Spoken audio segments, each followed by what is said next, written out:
কোনো হিংসা না রাখা।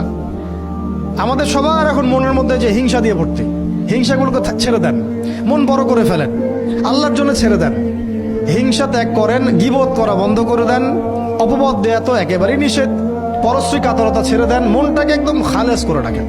একদম সাহাবী সম্পর্কে নবীজি বলছেন, এই যে এখন যে সাহাবী ঢুকবে মসজিদে ও জান্নাতি, সবাই আগ্রহ নিয়ে বসে আছে, কে এসে ঢুকলেন জান্নাতি, পরের দিনও সেম কথা, এখন যে ঢুকবে সে জান্নাতি। সেম সাহাবী ঢুকলেন, পরের দিনও সেম কথা, এখন যে ঢুকবে সে জান্নাতি। সেম সাহাবী ঢুকলেন, এবার একজন সাহাবী কৌশল করে তার বাসায় গেলেন, দেখি তো কি আমল করে সে। তো দেখলেন তো রাত্রেবেলা তাহাজ্জুদে উঠতেছে না, এশার নামাজ পড়ে ঘুমায় গেছে, ফজরের নামাজে উঠলো। 3 দিন থাকলেন, 3 দিন সেম সেম। তখন তিনি বললেন, আচ্ছা ভাই, তোমার ব্যাপারে নবীজি এরকম মন্তব্য করেছেন, তোমাকে তো এমন করে খাস আমল করতে দেখলাম না। তো তিনি বলছেন, আচ্ছা একটা বিষয় হতে পারে, আমি অত বেশি আমল হয়তো করি না, কিন্তু আমি যখন ঘুমাতে যাই আমি সবাইকে মাফ করে দিয়ে ঘুমাই।